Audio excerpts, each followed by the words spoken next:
irmãos e irmãs que aqui se encontram da Igreja Beto Salé Reformada, que todos os domingos às 7h da noite, na Rua Desembargador, Capitão Moraes 5, São Martinho, se reúnem para adorar o Deus Todo-Poderoso, a ficar de pé. 1 Timóteo, capítulo 3,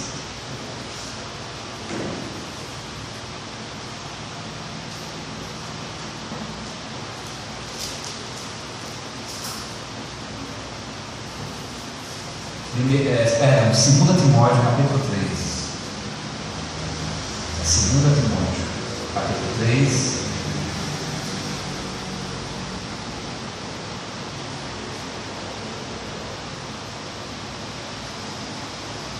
Versículo 14 ao 17. Diz assim a palavra do Senhor: Tu, porém, permanece naquilo que aprendeste, e de que foste inteirado, sabendo de quem o aprendeste, e que desde a infância sabes as sagradas letras, que podem tornar-te sábio para a salvação pela fé em Cristo Jesus. Toda Escritura é inspirada por Deus e útil para o ensino, para a repreensão, para a correção, para a educação na justiça, a fim de que o homem de Deus seja perfeito e perfeitamente habilitado para toda boa obra. Seca-se a erva, cai a sua flor, mas a palavra do nosso Deus permanece eternamente. por isso entrar.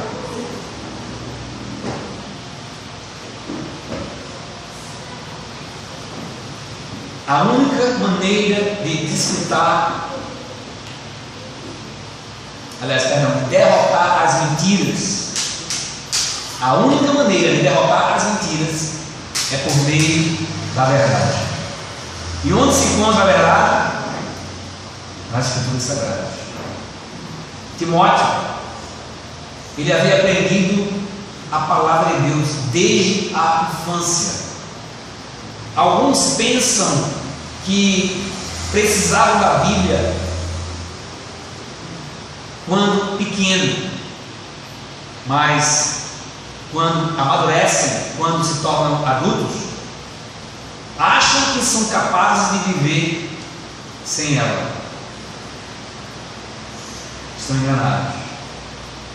Os adultos precisam muito mais da palavra do que as crianças, pois enfrentam mais problemas, tentações, lutas. Não devemos nos considerar maduros demais para não precisar da palavra de Deus. Nós precisamos entender por Escritos Sagrados, quer dizer o Antigo Testamento e qualquer outra que tenha o direito de chamar-se Escritura divinamente inspirada. Nós sabemos que enquanto os apóstolos estavam vivos, as Sagradas Escrituras eram o Antigo Testamento, e eles estavam sendo levados a olhar Cristo no Antigo Testamento. E é o que nós também devemos fazer quando fizermos a leitura do Antigo Testamento, procurar nele Cristo Jesus, que ele apontava para a promessa que viria, e o Novo Testamento é o cumprimento dessas promessas que foram ditas lá atrás. As letras do alfabeto, o ABC, toda criança que começa a ir para a escola, não podem fazer alguém sábio para a salvação. Apenas os Escritos Sagrados podem, de fato, tornar a pessoa sábia para a salvação, porque não existe conhecimento maior e melhor do que não seja a busca pelo conhecimento de Deus, o testemunho de Jeová, ou os seus mandamentos, que fazem uma pessoa sábia. Salmo 19, versículo 7.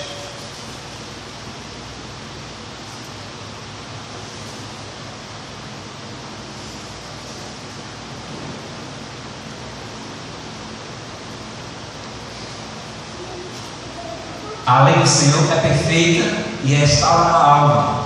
O testemunho do Senhor é fiel e dá sabedoria aos simples.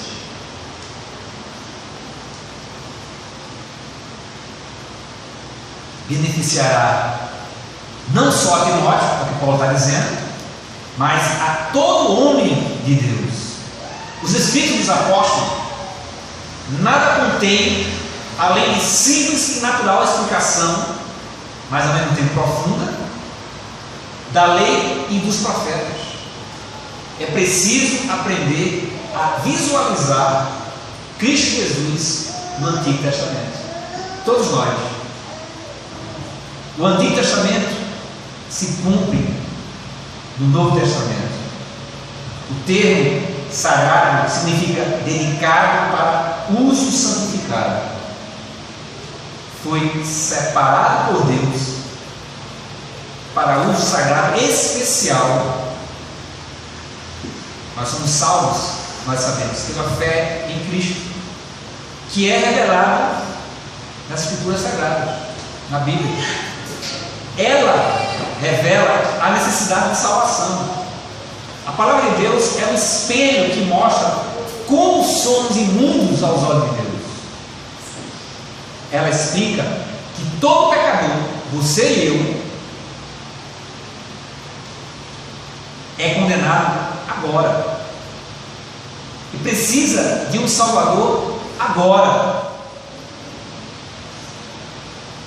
Nós, pecadores rebeldes, quando cremos em Cristo Jesus, somos transformados em pecadores redimidos e agradecidos. Paulo deixa claro que o pecador não pode salvar a si mesmo e revela, tanto ele como os outros apóstolos, o plano maravilhoso de Deus para a salvação. Às vezes nós ouvimos: irmão, você tem que viver o Evangelho. Não, nós temos que crer no Evangelho. Porque o Evangelho é as boas novas, o que Deus fez por você, por mim, por nós. Nós temos aqui que praticar a palavra de Deus. Crer no Evangelho, que são as boas novas que Deus fez por nós, e praticar a palavra. Cristo morreu por nossos pecados. Ajuda também a ter certeza da salvação. Nós sabemos que esse é o plano maravilhoso de Deus para a salvação de nós, nossa salvação. Ela é alimento espiritual que nutre a nossa vida, assim como o pão é o símbolo que nós comemos todos os dias para ser nutrido fisicamente. Cristo é o pão que desceu do céu para nos alimentar espiritualmente. E é através dele, da sua palavra, que nós crescemos na graça e no conhecimento. E aí nós podemos servir a Cristo.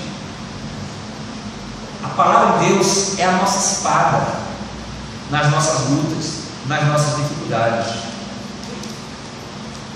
A doutrina da inspiração das Escrituras é de importância vital para todos nós. E essa é uma doutrina atacada por Satanás. Começou há muitos anos lá atrás. Não é novidade a palavra de Deus ser atacada, não. Isso já começou lá atrás, na época dos pais, dos patrísticos, né? Os discípulos dos apóstolos.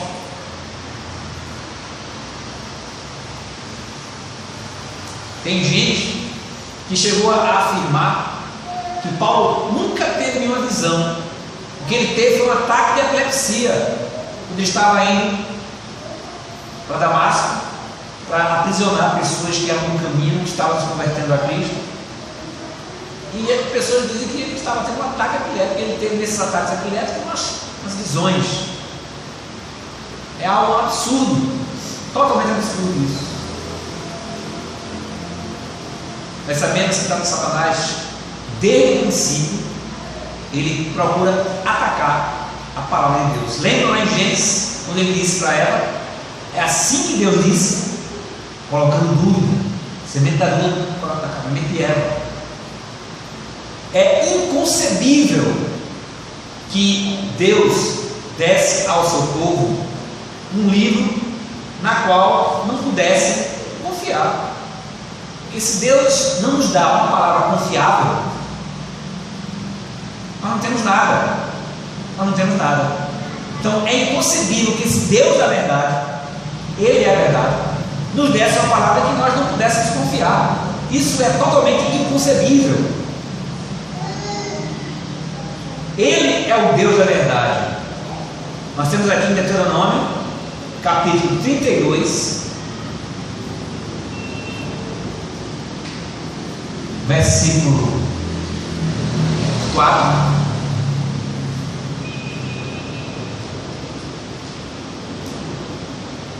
Eis a rocha, suas obras são perfeitas, porque todos os seus caminhos são juízo. Deus é verdade, e não há nele injustiça, é justo e reto. Portanto, meus irmãos, é inconcebível, repito, que Deus nos desse uma palavra, mandamentos, que não pudessem ser confiáveis, porque Ele é o Deus da verdade. Jesus Cristo também disse: olha, eu sou o caminho, a verdade e a vida. Ele também disse que enviaria o Espírito da verdade, que iria guiá-los em toda a verdade. Jesus afirmou acerca das Escrituras: a tua palavra é a verdade. Santifica-os na verdade, ó Pai. A tua palavra é a verdade. O Espírito usou homens para escrever a sua palavra. Nós vemos isso em 2 Pedro, capítulo 1, versículo 20 e 21, no qual Pedro diz que o Espírito Santo usou homens, inspirou homens para escrever as suas palavras. Mas o homem moderno, arrogante, prepotente, influenciado pelo racionalismo, pelo liberalismo, ele quer ser o juiz das Escrituras. Isso é um absurdo. Isso é um absurdo.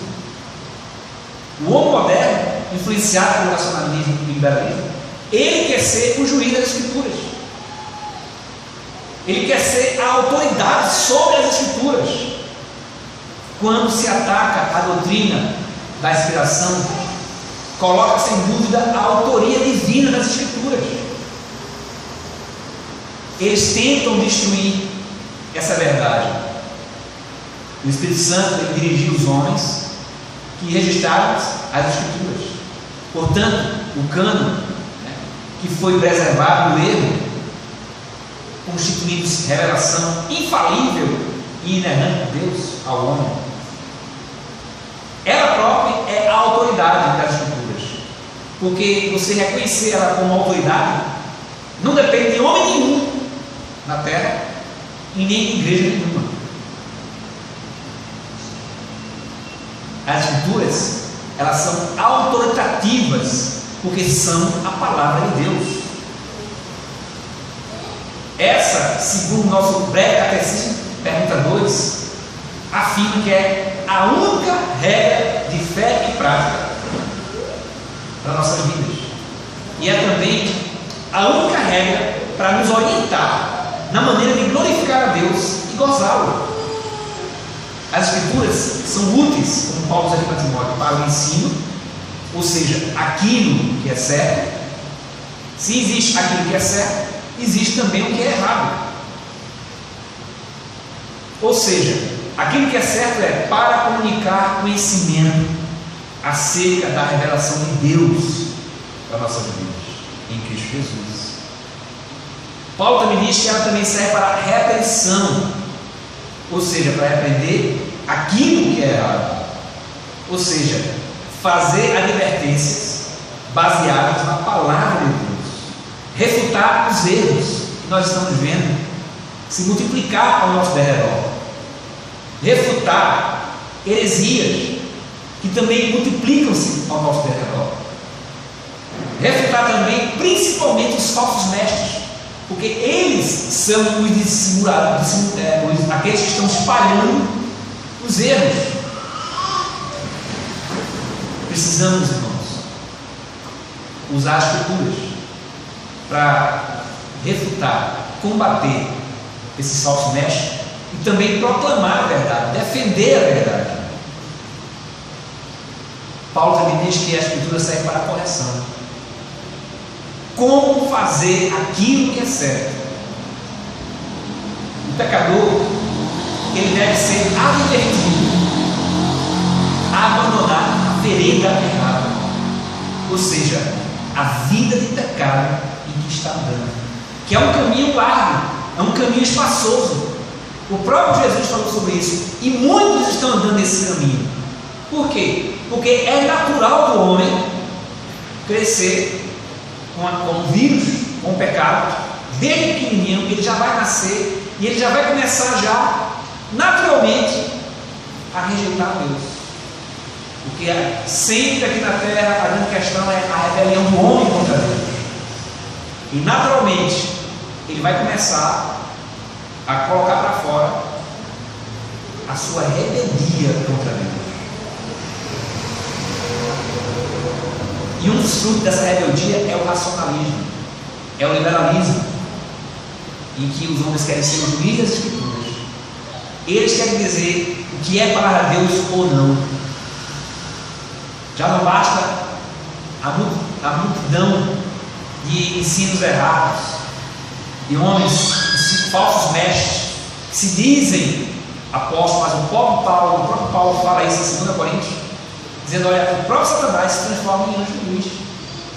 Quando ele estava falando para a igreja de Corinto, dizendo que tinha homens que pareciam ser pastores fiéis, pareciam ser apóstolos fiéis, mas os tais não eram. Eles estavam, na realidade, eles eram ministros de Satanás e espalhando mentiras na igreja. Naquela época, Paulo já estava combatendo isso e os demais apóstolos. Então, meus irmãos, a palavra de Deus também, ela exorta a fazer aquilo que é certo, ou seja, o pecador deve ser advertido a abandonar a vereda errada, o caminho de perdição, porque muitos acham que estão no caminho da vida, no caminho certo, mas no fim é morte. Deve ser guiado na vereda certa ou reta. Qual vereda é essa? É reconhecer o estado de pecado que a pessoa se encontra, de miséria, que o homem sem Cristo, ele vive na miséria. Pode ser o homem mais rico do mundo, mas se ele não tiver Cristo na sua vida, ele vive em estado de miséria, no pecado. Ele anda na escuridão. Os puritanos costumavam a dizer que o homem só pode ser feliz quando ele vive uma vida santa. Por que ele quis dizer isso? É quando o homem ele é restaurado, regenerado, e ele ganha de volta, através da regeneração, o trabalhar de Deus na sua vida, que aí é o processo de santificação. E santificação é a justificação da nossa justificação. É o homem que começa a ser trabalhado pelo Espírito Santo, e ele também nessa parte coopera, e começar a viver realmente a vida que foi perdida lá no Éden, através dos nossos primeiros pais, Adão e Eva. É o novo homem interior. E aí sim o homem começa a viver uma vida de santidade, olhando para quem? O homem perfeito, mas também Deus, o homem Deus, Cristo Jesus. Só essa forma, só desta maneira que o homem pode ser feliz. E não precisa ser rico, não precisa ter 2 carros na garagem, não precisa ter uma casa maravilhosa, uma granja, uma casa de praia, uma boa poupança, viajar todo mundo para a Europa, para os Estados Unidos. Nada disso importa.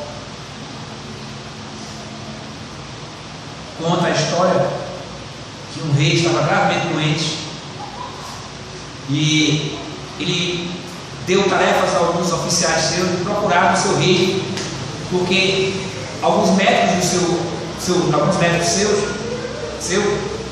tinha dito a ele que se ele colocasse a camisa do homem mais ferido do reino, ajudaria ele estava muito melancólico, muito triste, a restaurar a sua saúde.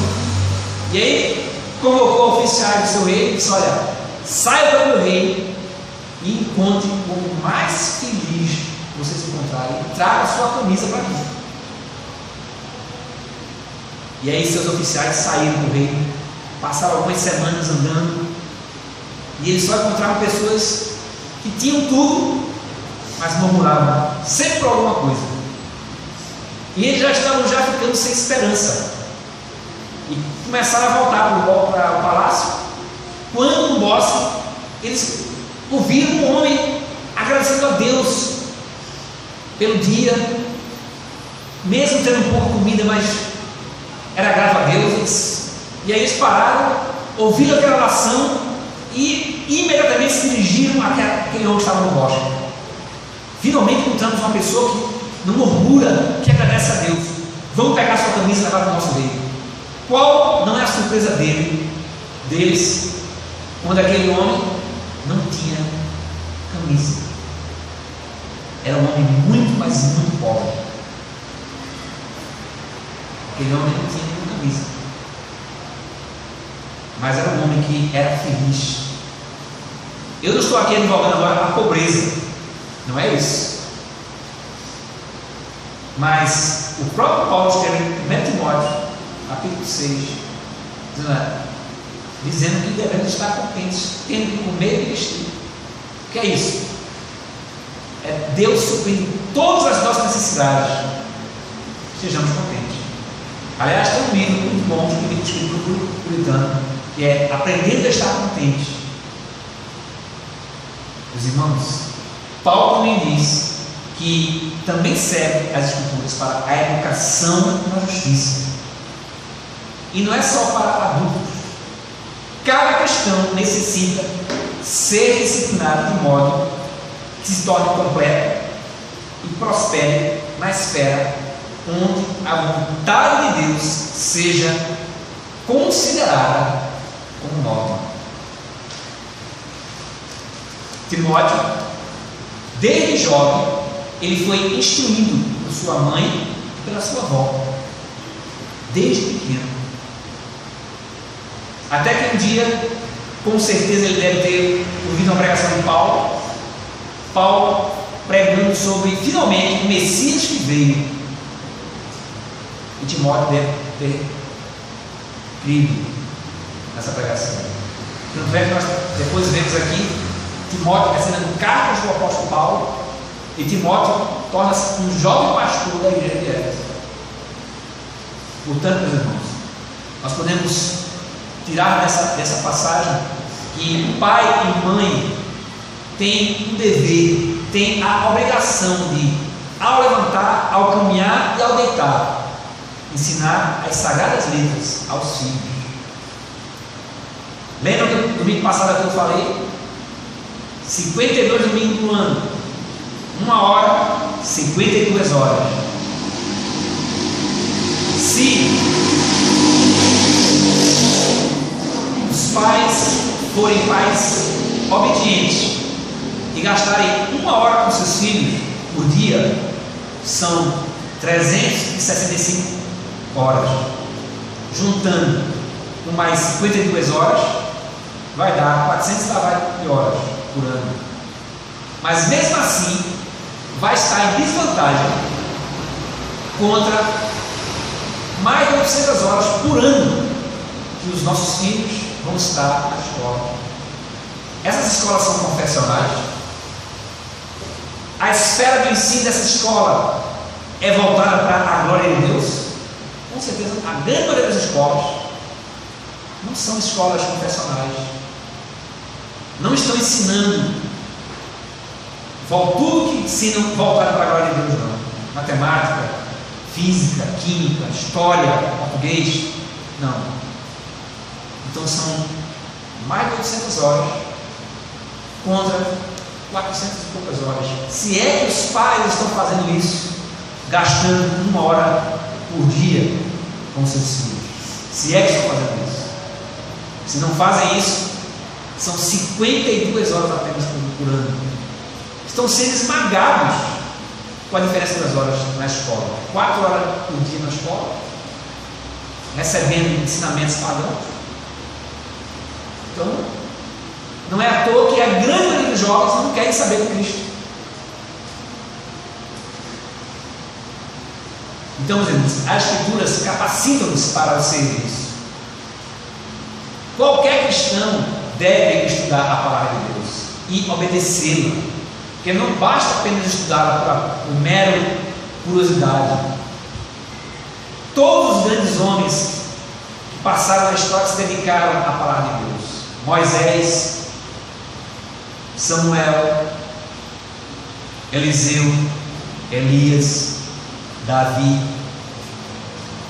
Isaías, Jeremias, Timóteo, Paulo, Pedro, João, John Wesley, George Whitefield, Lloyd Jones, Spurgeon e grandes homens que viveram no passado e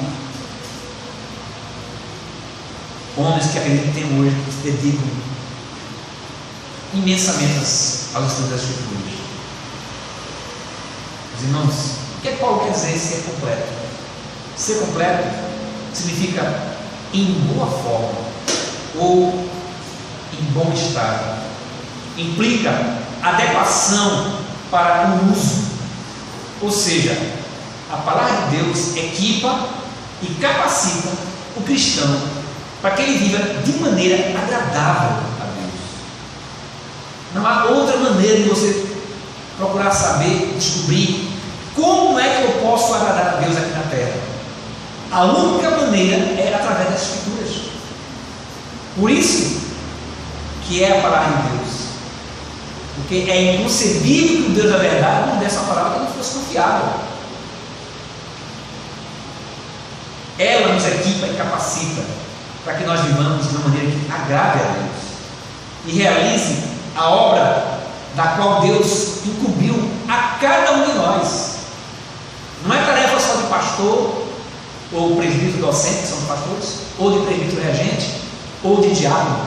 Não, é tarefa de cada um. Quanto melhor conhecemos a palavra de Deus, mais capazes seremos de viver e de trabalhar para Deus. O objetivo do estudo bíblico não é apenas satisfazer a nossa curiosidade ou nos deixar mais sábios intelectualmente, mas é para o nosso bem. As coisas muitas vezes não vão melhorar porque você gasta 2 horas, 1 hora, 3 horas dentro das Escrituras, estudo. Às vezes as coisas não melhoram. Às vezes continuamos dentro das nossas tribulações, aflições, dificuldades, mas nós podemos nos tornar pessoas melhores. Mesmo em tempos difíceis, podemos nos tornar pessoas melhores. Devemos também nos separar do que é falso, dedicar-nos ao que é verdadeiro e prosseguir no estudo da palavra. Tanto é que Paulo diz a Timóteo: aplica-te na leitura da Escritura. Então nós devemos dedicar-nos ao que é verdadeiro e prosseguir no estudo da palavra, na palavra de Deus. Então Deus vai nos equipar para o ministério neste tempo difícil, a cada um de nós. Nesse tempo difícil, e nós teremos a alegria de ver outros conhecerem a verdade. Como é que você vai falar para as pessoas sobre Cristo se você não gasta tempo, não se dedica às Escrituras? Como é que você vai fazer isso? Meus irmãos, muitos querem viver por emocionalismo, por experiência.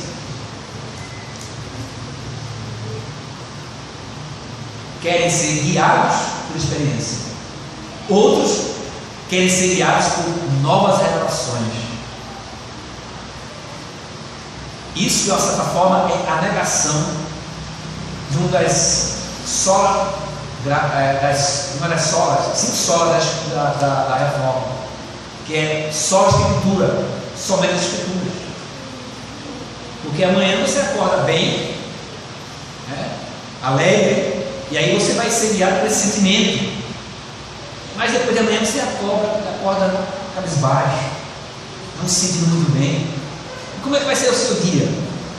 Quer dizer, você vai viver por emoções ou de acordo com as experiências? Ou você vai procurar revelações? Fazer isso é negar a suficiência das Escrituras, é negar somente as Escrituras. Nenhum dos reformadores declarou ter descoberto alguma coisa ou qualquer verdade oculta. A maior lição que a reforma protestante que aconteceu no ano de 1517, quer dizer, estourou, explodiu no ano de 1517, Deus já estava plantando sementes antes disso, mas ela explodiu no ano de 1517, que foi o derramar do Espírito Santo na Europa, num povo que vivia debaixo de escuridão, que vivia debaixo de ignorância, de superstição. A maior lição que a reforma protestante tem a nos ensinar é justamente que o segredo do sucesso na esfera da igreja e das coisas do Espírito é olhar para trás, porque eles não descobriram nada novo, eles descobriram antigas doutrinas, ensino apostólico, ensino católico no sentido de universal, de que a igreja, depois dos apóstolos, ela continuaram caminhando no ensino dos apóstolos e receberam o ensino de Cristo. Então, naquela época, 150 depois de Cristo, 250 depois de Cristo, era o ensino apostólico. A igreja estava caminhando sobre esse ensino. Então, os reformadores não descobriram nada novo, descobriram coisas antigas, então eles estavam voltando lá para trás, estudando o livro de Justino Mártir, de Basílio de Cesareia, de Irineu, Policarpo, Clemente, de Agostinho, de Ambrósio. Eles estavam descobrindo, Lactâncio, eles estavam descobrindo e trazendo para as pessoas, para que eles pudessem olhar para isso. Olhar para isso, ela está retornando para os princípios das Escrituras, está saindo debaixo da escuridão. Portanto, tanto é que eles reafirmaram: só a Escritura, somente as Escrituras. A Bíblia é a única regra de fé e prática, infalível e inerrante, e é a única esperança para o caos que nós estamos vivendo no presente século. Ela é a única esperança para o caos que nós estamos vivendo, porque a situação é terrível. É terrível. Portanto, ela é a nossa única esperança. Que Deus levante cada vez mais homens e mulheres para que pratiquem a sua palavra, onde quer que se encontrem. E que Deus levante cada vez mais ministros fiéis que preguem a genuína palavra de Deus, sem acréscimos, sem invenções dos homens. E infelizmente o que nós estamos vendo é uma apostasia generalizada. Eu reforço o pedido de que, irmãos, orem para que Deus tenha misericórdia, assim como Ele fez no século XVI, Ele faça isso de novo no século XXI. Um retorno às Escrituras, que Ele derrame um avivamento e uma reforma de novo à sua igreja. Que Deus aplique a sua palavra em nossos corações.